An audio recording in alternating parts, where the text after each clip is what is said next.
Good morning students. कल अपन ने दक्षिणी अफ्रीका का संविधान के बारे में पढ़ा था। आज मैं वापस संविधान को बताती हूँ कि संविधान जो है एक लिखित नियमों की किताब है जिसे कोई भी देश में रहने वाले लोग हैं वो सभी लोग सामूहिक रूप से उसको मानते हों। यानी जो उस किताब के अंदर जो नियम लिखे हैं उसको सभी लोग, चाहे वो किसी भी धर्म के हो, किसी भी जाति के हो, किसी भी लिंग के हो, सभी लोगों को सामूहिक रूप से मानना आवश्यक होता है। उसे हम संविधान कहते हैं। संविधान जो है वो हमारा सर्वोच्च कानून है। संविधान में ही लोगों और सरकार के बीच के संबंध तय किया जाता है। संविधान के अनेक कार्य हैं, काम आता है, तो वो प्रमुख काम इसके ये हैं। सबसे पहला काम कि विभिन्न तरह के लोगों के बीच में भरोसा और सहयोग विकसित करता है। कि संविधान जो है हमारे यहाँ पर विभिन्न तरह के लोग हैं, अलग अलग धर्मों के लोग हैं, अलग अलग जाति के लोग हैं, है ना। तो सभी लोग पर उस संविधान पर भरोसा हो और लोगों के आपस में भी भरोसा और सहयोग की भावना जो है वो संविधान विकसित करता है।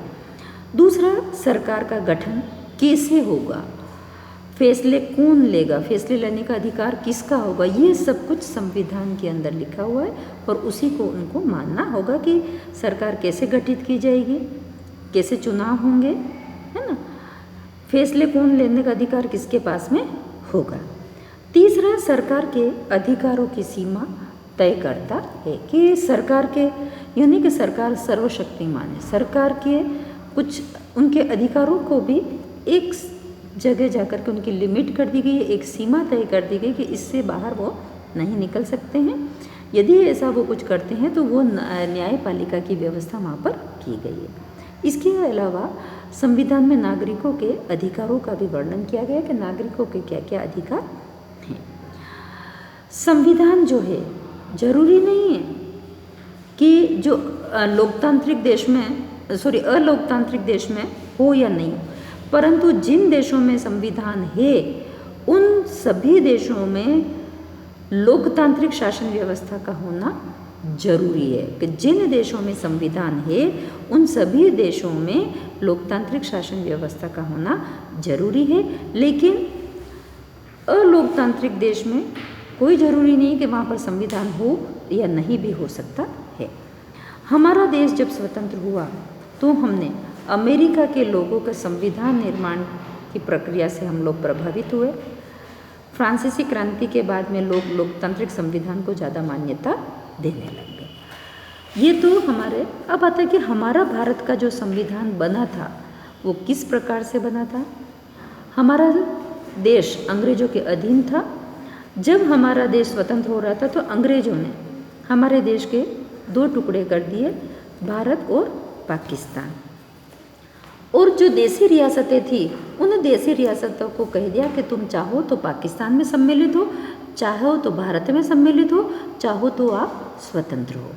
तो 3 रियासतें ऐसी थी जो भारत में सम्मिलित नहीं हुई थी। बाकी सरदार वल्लभ भाई पटेल ने सभी रियासतों को एक कर दिया। वो जो 3 रियासतें भारत में सम्मिलित नहीं हुई थी, पहली थी सौराष्ट्र जूनागढ़ रियासत जो आज गुजरात है, दूसरी रियासत हैदराबाद थी और तीसरी रियासत जो थी वो जम्मू कश्मीर थी।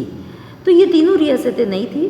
फिर वापस अथक प्रयास करके सरदार वल्लभ भाई के अथक प्रयासों के द्वारा ये तीनों वापस भारत में सम्मिलित हुई थी। अब जब हमारा भारत स्वतंत्र नहीं हुआ था उससे पहले ही हमारे यहाँ पर संविधान बनने की प्रक्रिया चालू हो गई थी। सबसे पहले 1928 में मोतीलाल नेहरू ने जो हमारा संविधान, मोतीलाल नेहरू और 8 और अन्य नेताओं ने क्या करा कि संविधान को लिखा था।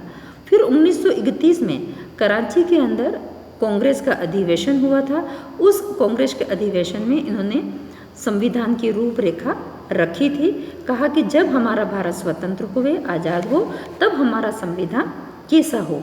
तो उन दस्तावेजों में कहा कि स्वतंत्र भारत में के जो संविधान में है सब सार्वभौम वयस्क मताधिकार रखा। सार्वभौम यानी सभी लोग, सभी व्यक्ति का मतदान देने का अधिकार है, परंतु वयस्क मताधिकार की उम्र निश्चित कर दी कि भाई 21 साल पहले उस समय निश्चित की थी, फिर बाद में हमारे संविधान में संशोधन करके उसको 18 वर्ष करी थी।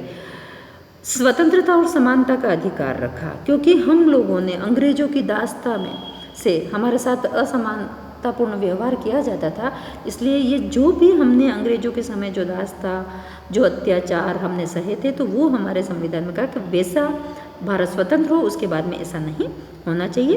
तो सार्वभौम वयस्क मताधिकार के रखा, स्वतंत्र और समानता का अधिकार, अल्पसंख्यकों के अधिकारों की रक्षा की बात भी उसमें कही गई।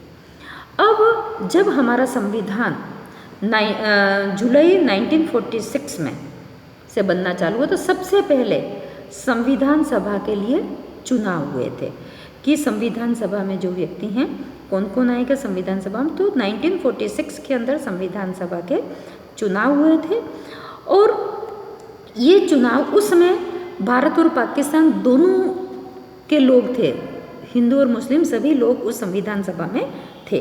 परंतु जब भारत उस समय मतदान किया गया था, पर वो मतदान सार्वभौम वयस्क मताधिकार के आधार पर नहीं किया गया था। उस समय वो जो चुनाव हुआ था कि जो वहाँ पर हमारी प्रादेशिक विधायिका जो थी, उन्हीं लोगों ने उस चुनाव किया था संविधान सभा के लिए। जब भारत स्वतंत्र हुआ, तो स्वतंत्र होने वाला था, तो 299 सदस्यों ने हमारे कुल कितने करा था कि संविधान सभा को लिखने वाली उसमें कमेटी में 999 सदस्य थे, और हमारा संविधान जुलाई 1946 से चालू होकर के 26 नवंबर 1949 में संविधान पूरा हुआ, यानी तकरीबन 2 वर्ष 11 महीने और 18 दिन हमारे संविधान को बनने में लग गए। परंतु हमने संविधान जो लागू किया था वो 26 जनवरी 1950 को हमने संविधान लागू किया था, और 26 जनवरी को इसीलिए हम गणतंत्र दिवस के रूप में मनाते हैं।